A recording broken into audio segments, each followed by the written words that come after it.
Yep. Give me a nod when you're ready. Like Shooter's ready. Stand by.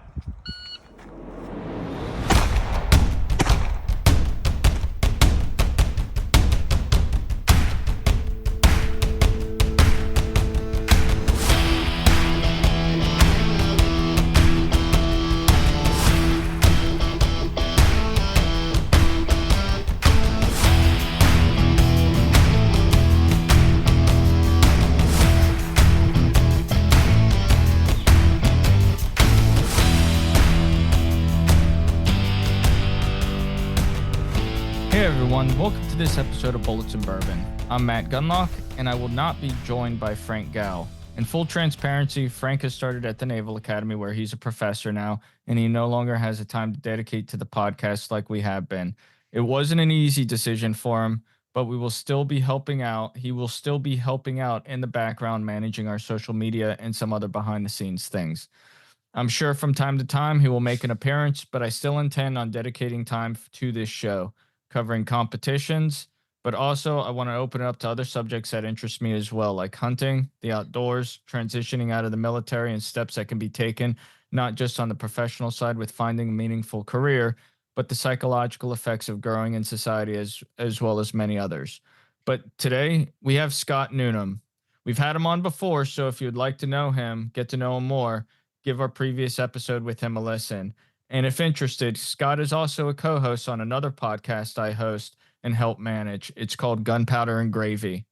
Today, we're going to be talking about hunting and land management, as Scott is an avid hunter and outdoorsman and owns property in Alabama where he is constantly working it to grow a healthy population of white-tailed deer. So, I want to kind of get this started with when you first started hunting, and how did that come about, and who got you into it? Yeah, man. It was actually a co-worker at the time, worked construction, doing air conditioning, and he'd been hunting in the area for a long time. And um, I was I was about 21 years old, and he got me into it.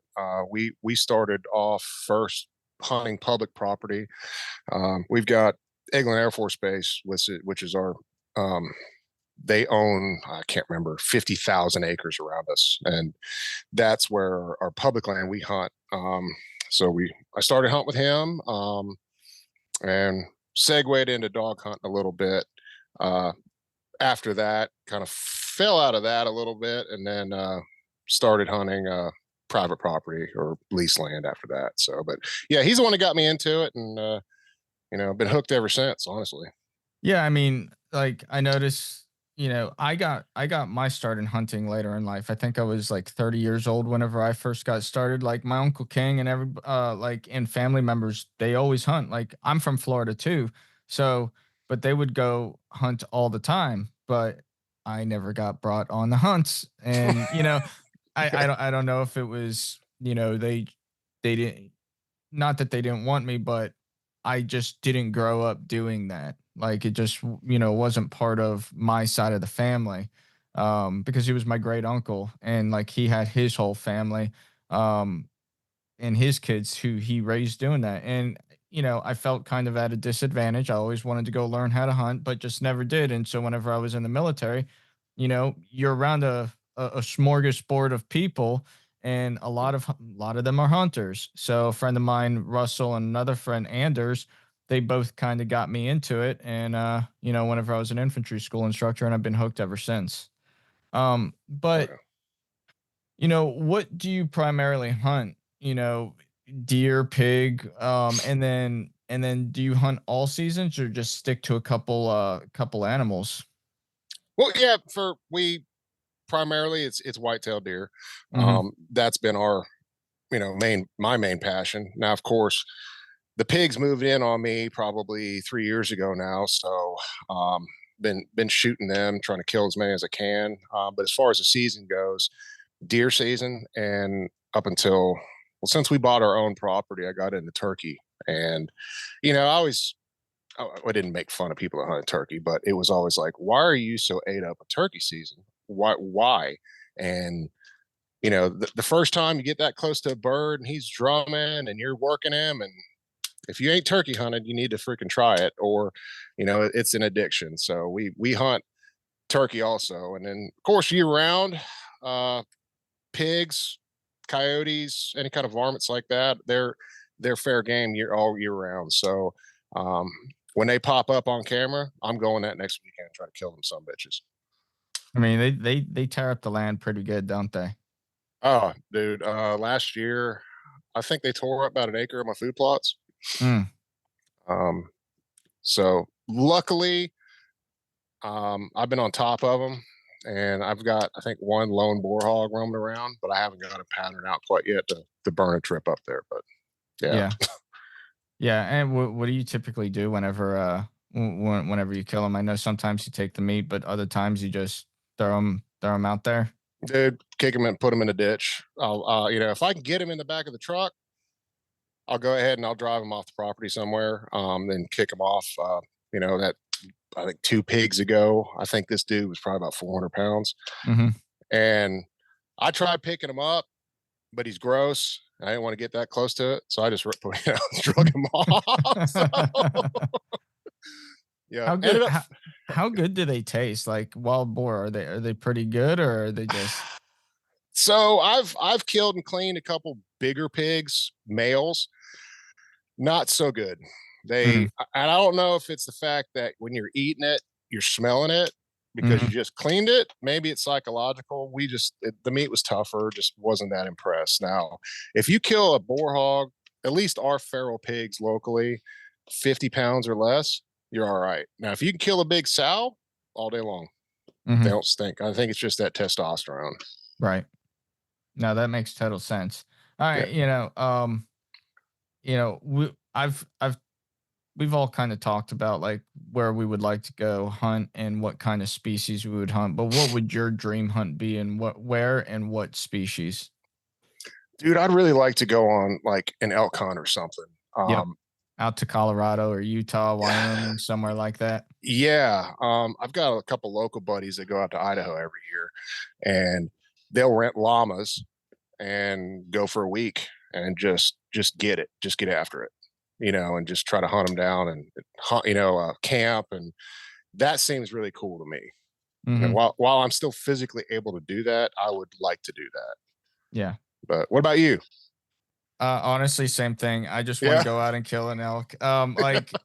So here in Virginia, they have an elk management area. Like I want to say probably about 10 years ish ago, they released a bunch of elk here on the western side of Virginia, and the population is now healthy enough to where they do an elk lottery every year. And I want to say it's only 6 hunters get chosen by lottery. But the population is healthy enough to where if you hunt the areas surrounding the county or the areas surrounding the elk management area, you can use a deer tag to kill an elk. Oh, okay. So you can't hunt for elk in the elk management area, but if you see them outside of that area, it's fair game.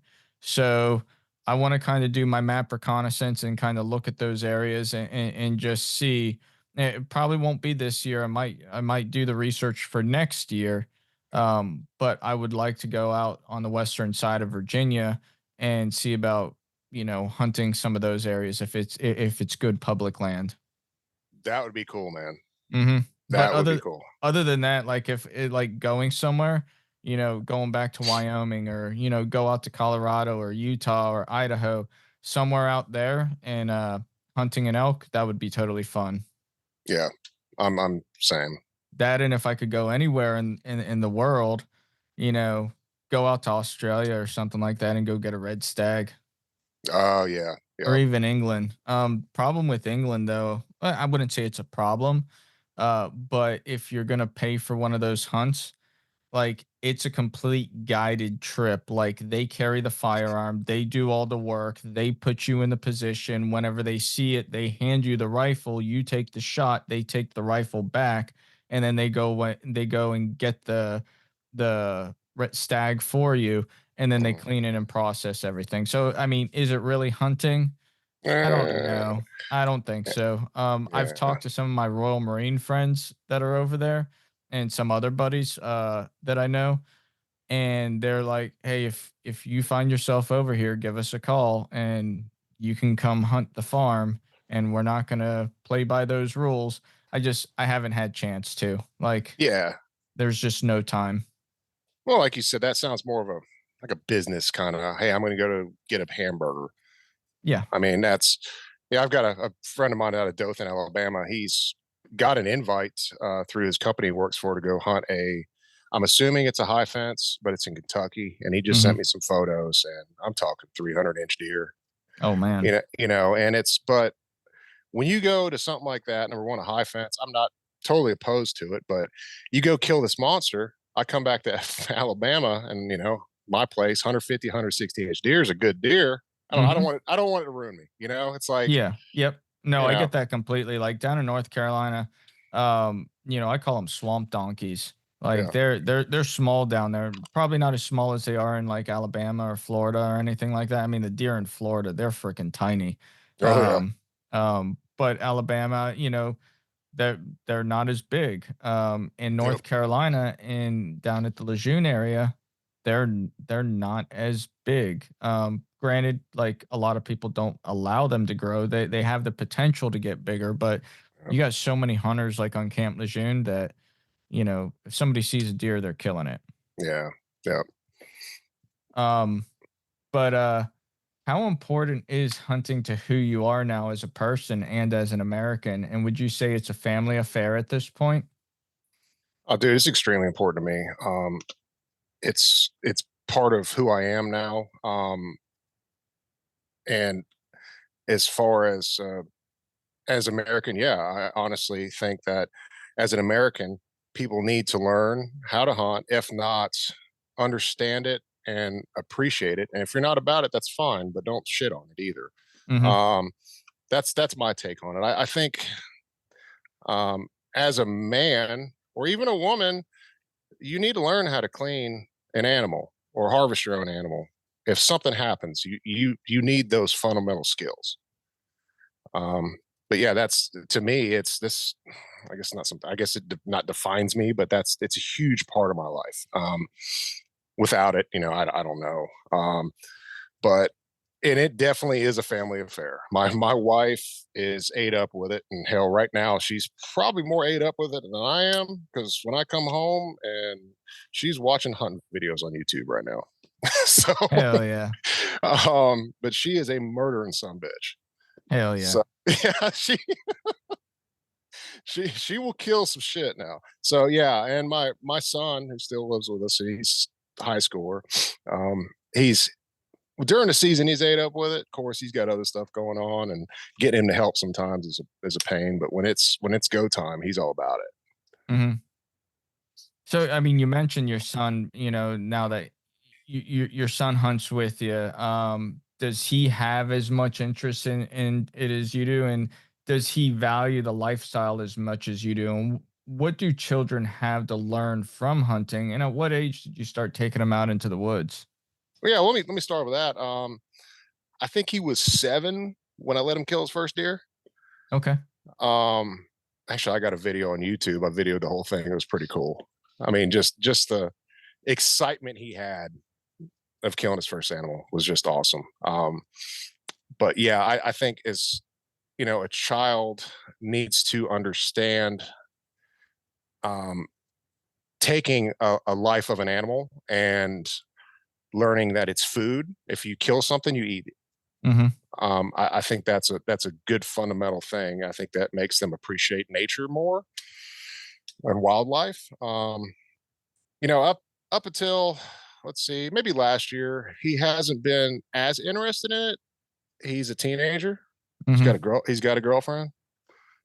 So you Yeah. know, No, that makes sense. And I'm sure he'll come back to it, I, and I my daughter hasn't really showed any interest in going out and hunting. She said she would, like, for the first time, she said she would come out and go hunting. I was like, well, do you think you would actually shoot it? She's like, yeah, I think I would actually shoot it. So I might try and get her out in a tree stand with me at some point this year. yeah. If there's that interest. But I remember one of the first deer I took whenever I moved here to Virginia, or whenever I first bought my house here in Virginia. You know, I dragged the deer back onto the trail, grabbed the tractor, put it in the bucket, brought it home.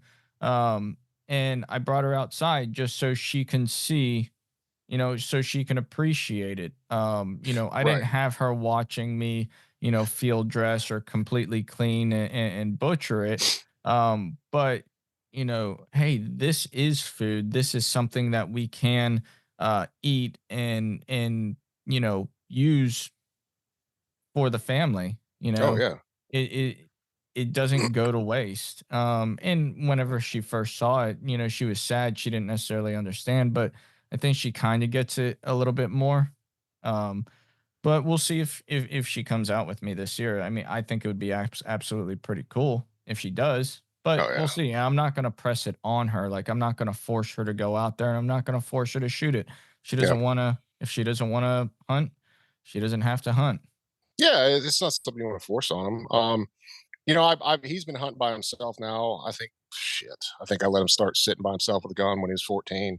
And, Hmm. honestly, I miss it because to see him light up when they kill something, sitting there just shaking with excitement, Hmm. it's hard to explain. I mean, it really is a rush. Like I enjoyed that more seeing him do something and than me killing something or Yeah. whatever. The hell last year I was super proud of him. I was hunting the north end of the property. My wife's hunting on the west end and he's hunting the field on the east end. And my wife saw a deer come out and it's a good 600 yards from where he was sitting at. And she texted him, "Hey, you want to kill this buck?" And he was hunting with my 45-70 lever gun. And he took off sprinting from that field to the other field and then shot that sumbitch at 70 yards unsupported, dropped his Hell yeah. ass with the 45-70 lever gun. It's just, I'm like, that shit makes me proud. Yeah. No, So that's pretty fucking cool. it was fucking cool. So Does he go out there and hog hunt with you guys too? he'll sit sometimes, but see, more recently, the more I've been night hunting and stuff, it's been more recent since I've been doing it, and he's been working on Hmm. the weekends. He's got to put gas in his truck and be able to afford to take his girl out. Yep. So Makes sense. Teenagers doing teenage things. exactly. So So, you kind of mentioned that you have that property out there in Alabama. And you bought it what, about 4 or 5 years ago or so. I think we're at Um, 5 or 6 now, but yeah, somewhere in there. and you said you kind of got your start in public hand hunting, or public land hunting. So was this your first opportunity to hunt primarily private land? And do you prefer private land over public land hunting? Well, see, the first time I'd say private land, we were, leasing land is a big deal in Alabama. So we were in a lease, hell, 12 or 13 years ago, my first hunting club I was part of. Um, I definitely prefer hunting private land over public land. It's you're dealing with other people on public land. It's a complete different mindset Hmm. because you're not only hunting the animals, but you're dealing with the variable of the other people. Yep. Um, it's super awesome when you're sitting in a climber 30 feet in the air and some jackass comes walking through at 9 o'clock in the morning, you know. Yep. So just got sick of that shit. And yeah, I 100% prefer, of course it's more expensive, obviously. Hmm. If you don't own your own property, but you're part of a lease, recently in years now, it'll cost you $2,000 to join a club in Alabama a year. Oh, damn. The other club the second club I was in was a 2,500 acre piece in Lowndes County. I think he's up to $3,000 a year now. God damn.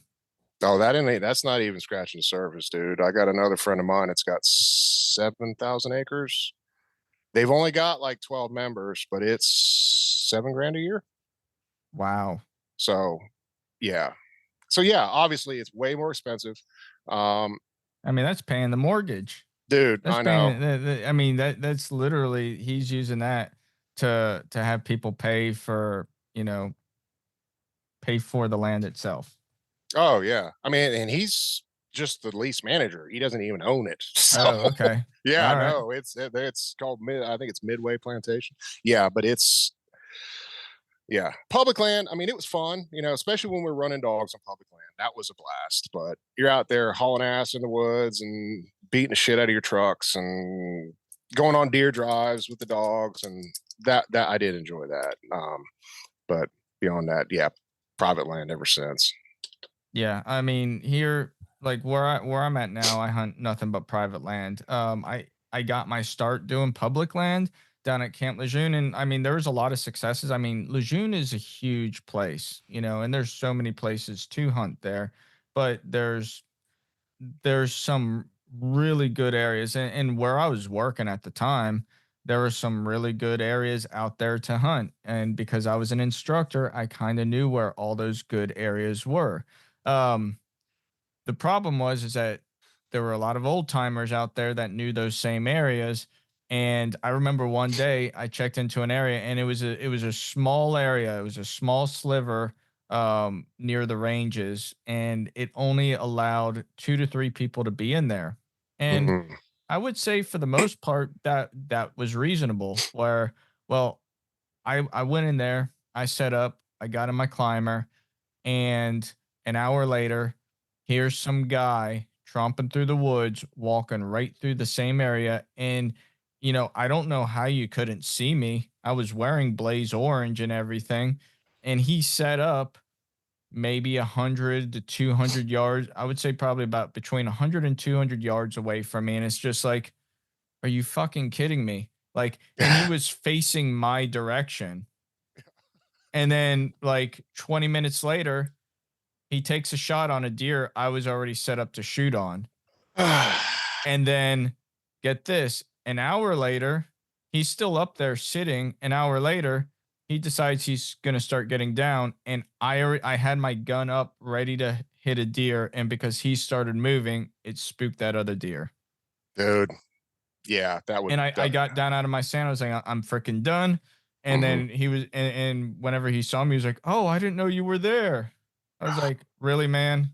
He's like, Yeah. "Man, I feel really bad. I shot that deer right from under you." I was like, "Yep, you did." And I mean, I was pissed. You know, Oh, it, dude. I mean, at the end of the day, what can you really do? Yeah, Nothing. right. That's But I do prefer to hunt the private land because you're not dealing with people. You're not having to worry much about the safety and what other people's abilities in safety are.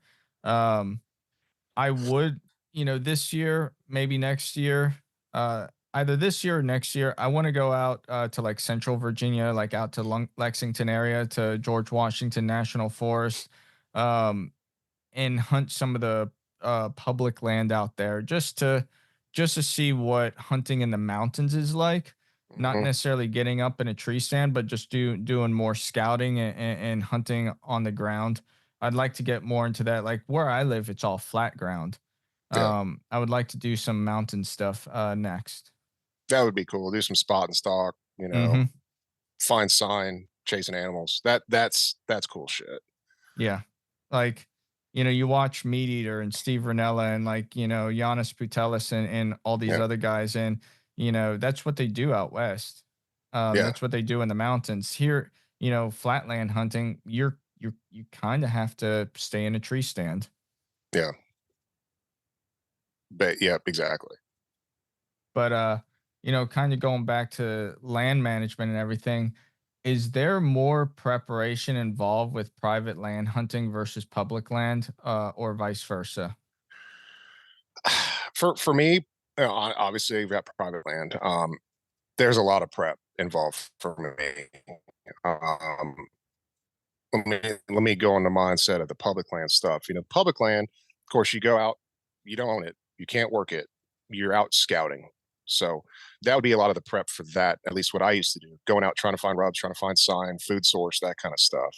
Um, but for me owning private land, yeah, dude, I'm working the fields, making sure the roads are clear. It's several months for me in preparation. I can't just take a week or two off and do that. So it's all incremental stuff. I find it a lot more work, honestly. And it's whatever I put into it is I'm getting back out of Yeah, and it's it. expensive too. I mean, you're not just paying for the property, but you're having to pay for all the seed, the fertilizer, So, everything. So when like a hog comes running through and destroys an acre field, that's what essentially about a grand worth of supplies that you put into that field that's destroyed. dude, time and money and all that. Yeah. So it's more of I have a personal vendetta to Hmm. against those assholes. So Yes. yeah. Yes. Oh yeah. Yeah. And it's also, when the more I put into it, as far as we just planted food plots this year, which is a little bit early, but yeah, I've got about $1,000 in seed and fertilizer, and that's gone. That's actually probably doubled since we bought the property, just because the price of everything has gone up, Hmm. especially fertilizer. So, land management and helping grow a healthy population of deer is important, obviously. And like we kind of just mentioned fertilizer, feed, food plots, stuff like that. But what steps do you take to ensure that you do have that healthy population? And how do you keep deer into specific areas to make them more predictable when come hunting season? So we've got a general idea. We've had the property long enough now that we know their bedding areas. Hmm. So we stay out of there. Try not to disturb their patterns too much, give them their safe spaces. Um, so we're not running them off the property. Another thing, we'll kill some does, obviously for meat, but we're not shooting everything that walks out. Right. That was one of the things when we got the property. It's like, I want to see deer. So, since we've had it for several years now, we've stuck to that plan. It's nothing for us to go out and sit and see 14 deer sit on a field. Heck So, yeah. and that's What's where go ahead. we talked about how deer are smaller there. What would you say is the average weight of a buck in your area? Well, so I killed about a 3.5-year-old buck last year. He was 220. Oh, nice. Um, my wife killed a really screwed up looking rack. He was probably 2.5-year-old, but she just a murdering some bitch, so she wanted to kill him. And I think he was 175. Okay. I mean, So that's decent sized deer. I mean, that's not yeah, small by any means. no, it's a good size deer. We Florida deer now. You kill a mature buck, 120 pounds. Yep. So that I'm up in the panhandle of Florida or lower Alabama. Um, but just go 2 hours north, they call it the Alabama Black Belt. And I've heard because of the soil, because of all the people farming black people stuff, but that's just what they call is that black belt area generally grows bigger deer, and you go further north of me and then they get smaller again. Okay. Yeah. Kind of weird. You can look it up. Hmm. But as far as the keeping the deer, not spooking them, keeping on the property, I set up trail cameras year round. So I'm still watching patterns and seeing where they're at, seeing who I got left, that kind of stuff. And we've been doing a little bit more scouting this year, finding old buck bedding areas. Been watching some videos on that, and it's been pretty interesting to actually implement some of these other plans. So, but yeah, just not putting too much pressure on them, leaving my scent out there, and letting them feel a little more comfortable. Okay. Yeah. That makes total sense. And how often are you out in those areas working the property? Is it more of a seasonal thing or is it year long preparation? Well, I'll generally take a break after turkey season. Um, I'll take about a month or two off. When's If I could, turkey season for you guys? it's March through beginning of May. Okay. Is it So March 15th? I think. Yeah. it's more spring turkey. We have spring Yeah. and fall turkey here, but spring turkey's kind of the time to get them. Yeah, that's all we have in my zone. There's a couple different zones near me that do have a fall turkey, but yeah, I'm sorry, yeah, fall. So we just hunt spring turkey. I'll leave. I'll just don't won't even go back for a little while. I'll generally start shooting 3-gun or whatever for a couple matches, and then I'll start back up in May, where I'm up there every other weekend tinkering with something. So at least twice a month from May till beginning of the season, which our archery starts October 15th. And Okay. several times, I'll go up like this month, almost every weekend. I didn't go this weekend, but yeah, so it's almost year round, really. I mean, trying to stay on top of everything. Mm-hmm. And you said your season starts October 15th. Yeah, so Alabama starts archery 15th. Uh, gun season starts, don't quote me on this, I want to say the 20th of November. It's the same weekend as a major 3-gun match. Mm-hmm. And then we end February 10th, I believe, this year. Okay. That's a pretty long season if you ask, if you like Yeah. here in Virginia, we start, I want to say this year it's October 7th, and then it finishes like January 6th or 7th, somewhere around that time frame.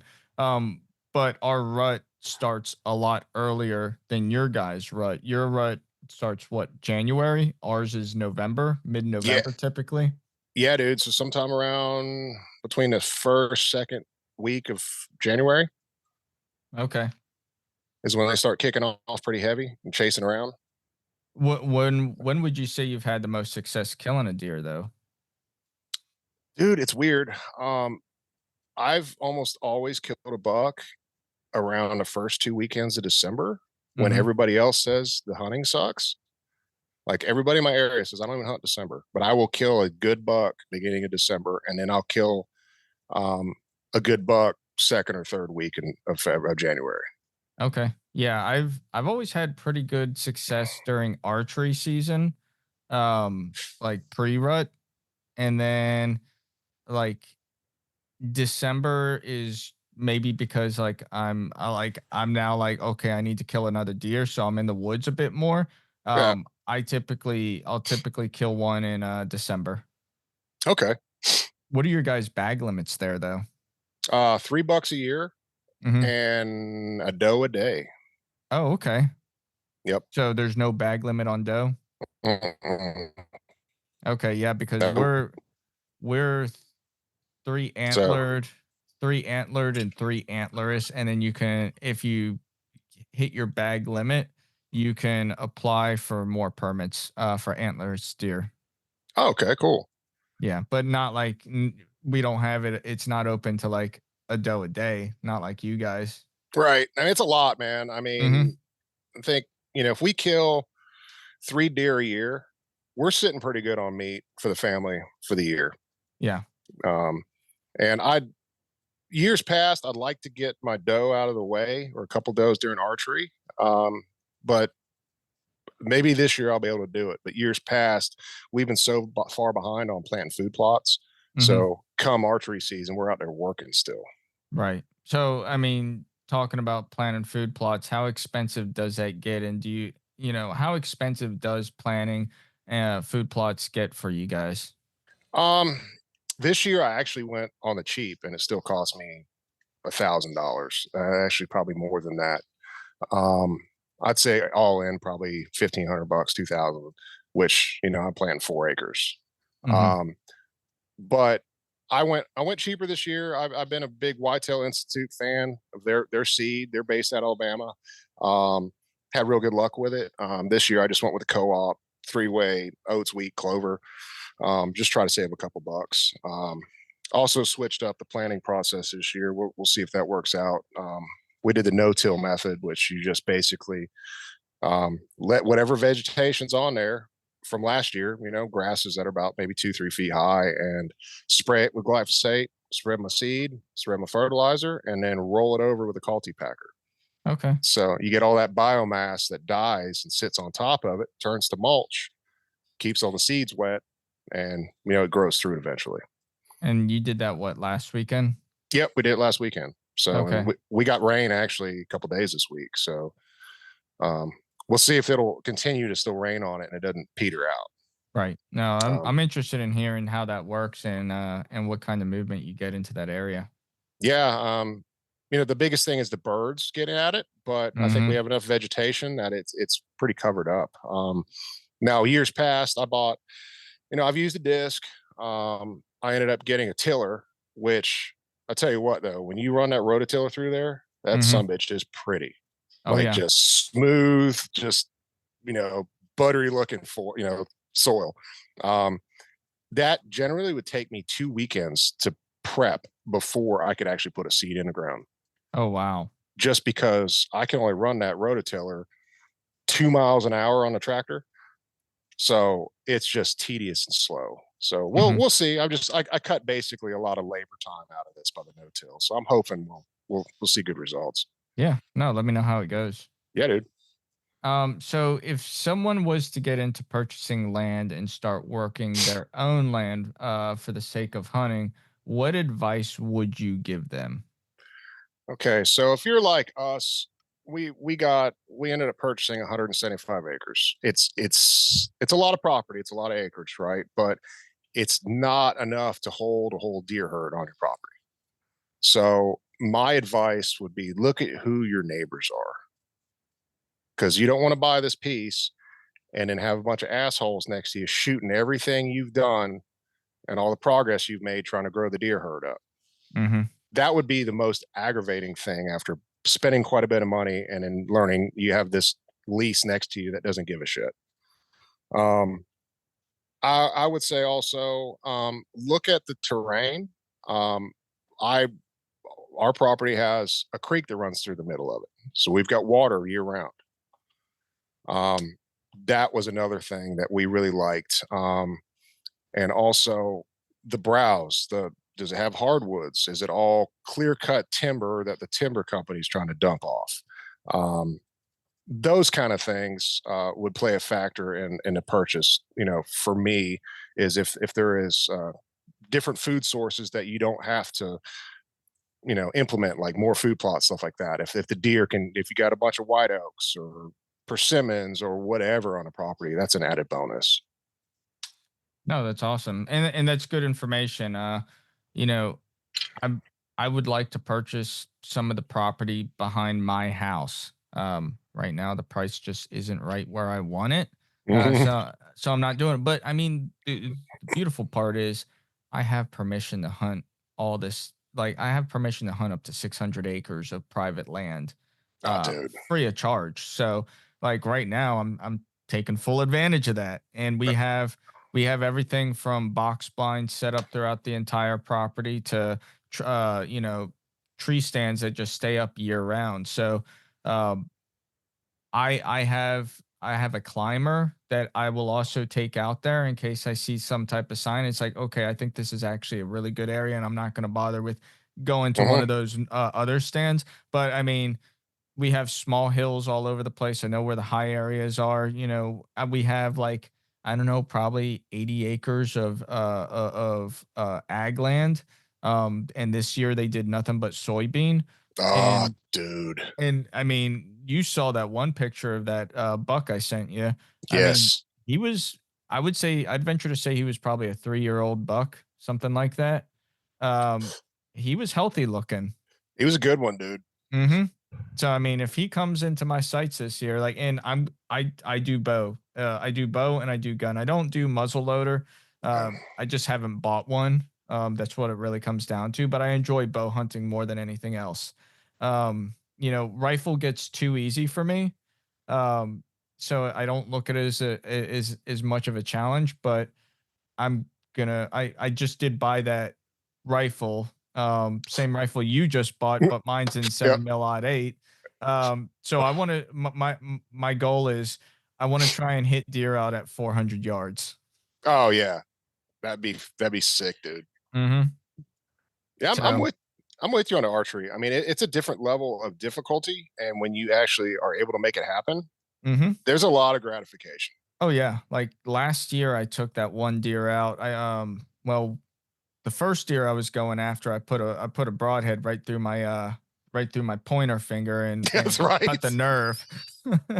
That didn't feel too good. But then a week later, I was back out there, and I had another. It was a doe. She was probably 120, 130 pound doe, Nice. and I was at full draw for 3 minutes. Like, Oof. and I was like, it got to a point where it's like, man, should I just let up and wait for it to get to a good spot? But like, I was like, nope, I already committed. I'm just Yeah. gonna hold this position. And she got her neck around a tree. Like like I saw her body and her neck come right around the tree, and I had like a 12-foot window at 30 to 35 yards, and freaking let that arrow loose, hit her right in the spine on the neck, and she dropped. And I mean, and there was nothing else to it. I dragged her That's body to the trail, walked home, grabbed my tractor, threw her in the bucket, and then just brought the bucket up, had the chains and everything, and just skinned her right there at the tractor, that's badass, dude. right in the backyard, 400 yards from my house. Dude, that's so bad. That's so cool, man. Yeah, I got to step up my archery game. I don't practice enough. When we used to shoot it was every afternoon. My buddy come down, he lived 3 houses down, and we'd Mhm. shoot every afternoon, and got real pretty good at it. And then stuff happened with them, whatever, and I quit on it. And I'll pull my bow out 2 weeks before the season starts, shoot it at Yeah. 20 yards. I'm like, Yep. cool. And honestly, the last 2 years I archery hunted, I hit a damn branch. Not Ooh, not this year. I'm I'm saying that now, but yeah. So last 2 years, I freaking messed that up. Deflected an arrow off a branch. Two different stands, same shit happened. So that's gut yeah. wrenching. Oh, I was so pissed. And they were does, but still, I'm like, man, Yeah. damn it. Yep. So No, I mean, it's something you wanted. You obviously invested the time in trying to kill it, and now that opportunity is gone. And I know that feeling because I mean, that's essentially the same thing that happened whenever I cut my finger with the broadhead. And I mean, like my finger is still numb in areas like that nerve is fucked. Do I care? Not really. I mean, whatever. Life goes on. yeah, still, dude. Yeah. So I'm it's at I gotta go take my bow out tomorrow, and I want to get it restrung. okay. And for all the listeners out there, if you're bow hunters, make sure you get your bow restrung every now and again. I've seen Mhm. bowstrings snap, and I've seen people go to the hospital. Oh, there's so much power stored in those limbs. Hmm. Um, yeah, you're right. That's a good warning to people. Inspect your equipment every year because bad shit happens with a Yep. bow. Yep. And don't ever draw that sumbitch without an arrow in Oh yeah. Yeah. Yes. That's sage advice right there. it. Yeah, I got off in the weeds in the archery stuff too before I got into the 3-gun competitive shooting. I bought a bow press, learned how to restring, um, Okay. tie knots, do servings, all that kind of stuff. And just because we didn't have a real competent bow tech around back then, we've got some guys now that know what they're doing. But Nice. yeah, that's fun, man. It's archery is definitely a cool thing, and I may end up trying to buy a new bow this year. But hell, why replace it when it still hits, right? Exactly. I Yeah. mean, I'm gonna go have my bow service. I thought about buying a bow press, but I'm just kind of like, no, because that's just something else I'm gonna have to invest time and money into. And it's like, yep. for something that I may do once a year, I'm just kind of Yeah. like, no, I'll just pay for somebody else to do it. You It's know. smart. I mean, you're like me, you'll get off in the weeds with it. And then I was chasing performance a little bit, timing cams, Hmm. all that kind of shit. I'm just gonna it hits, I'm gonna leave it alone. Yeah. When I was still in the Marine Corps, me and a couple of the guys like Thomas Colliard, he was on the shooting team, and he was a phenomenal bow shooter. Like this guy could hit groups at 50 yards with his bow. Um, Nice. he was sick, and we even pushed back to 60 yards at times. Um, and I mean, I could hit the target, but he could consistently get it in a specific area. And I mean, that's just pure fundamentals right there. And that's Oh that, yeah. that's the cool part about bow hunting. It's like just it's calming your nerves enough just to focus on the fundamentals. Yep. And but we would, it would be, a couple months out from bow season, and every day during lunch we would be out there with our bows just taking shots. So we're about a month out from bow season now. Tomorrow I'm gonna go get my bow restrung, and then yeah, every day I'll probably bring my bow to work. So whenever I'm on lunch break, I'm just gonna set the target up, and I'm just gonna practice pulling that string. Yeah. Just hitting it. That's a smart move. So when it's business time, Yeah, I don't put another broadhead through my finger. knock on wood, I ain't done that yet. So Yeah. Well, I mean, in full transparency, what happened is like I didn't even like I didn't even pull. That was last year. I didn't even take my bow out to practice. Like I just hunting season came, I grabbed my bow, I went out into the woods, didn't think about it. And whenever I put an arrow on the rest, I typically take my pointer finger and just loop it right over the shaft of the arrow just to hold it in place. It didn't, it should have occurred to me, but I didn't even think about it. And I just kept my finger on there whenever I pulled the string back. And by the time I pulled the string back, that broadhead was already slicing right through my finger. And, I pulled it off. I still had the deer in my sights, but I was that fucked that the arrow went right over the back of that deer, and I lost that arrow too. And then gosh. whenever I climbed down the tree, it looked like somebody'd been murdered below me. My finger was bleeding that bad. And you lost the arrow. Hmm. Yeah. That's a kick in the All dick. around, it was just a really bad day. So Yeah. I went home, I put butterfly, I washed it out, wrapped it, and I was like, all right, well, looks like I'm not going out for about a week. I'm gonna give this about a week to heal, and then I'll go right back out. And you better believe, like that's something I think about every time now. Oh yeah. I would too. But other than that, I mean, that's kind of all the questions I have. Do you have anything that you'd like to tell the listeners? If you're interested in hunting and you know people that hunt, ask to go. More than it's like the shooting community. They will be more than glad to say, "Hey, okay, cool. Let's I'll take you with or give you pointers, that kind of thing." It's definitely something I believe that everyone needs to experience at least once, and understand, as far as wildlife management, that kind of thing, or just killing and providing food for your family. Yeah, I don't know. That's about all I got right now I can think of. But No, you bring up a really good point. Like if you do want to get into hunting, but you don't know where to start, and who knows, you could be from the city and you don't know any hunters. There are plenty of places around to where you can go on guided hunts. Mhm. Whether, some people may not look at that as real hunting or not, but like if you've never done this before, that is a perfect opportunity to pick somebody's brains on what they know, how to get into a spot, how to align the sights, and how to take out an animal, and then let them clean it. Stand there and watch them and how they field dress it and do everything, and just learn from that experience. That way, whenever you go out and do it for the first time yourself, you're not watching a YouTube video. Right. And don't buy into the high end camo. It's Mm-hmm. not going to make you kill in a bigger deer. No. I've killed deer in blue jeans and a t-shirt. Yep. It's all about playing the wind and slipping in and out without being detected or stirring up the woods. So, yeah, go Yep. to Walmart, get you some cheap camo. Yeah. Screw it. I mean, shoot, whenever I was in the Marine Corps, um, I'd still be in uniform, and it's like we're off work. I work where I can hunt, so I would literally just do it in my camis. I'd throw some Yeah. scent blocker spray on and just get out into the woods and climb a tree. Yep, exactly.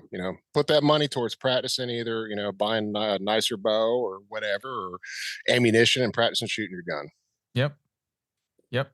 So, But other than that, we hope you enjoyed this episode. If you have any questions for Scott or myself, please reach out. We'd be more than happy to talk to you about it. Other than that, I hope you guys have a good one and look forward to listening to talking to you next time. cool.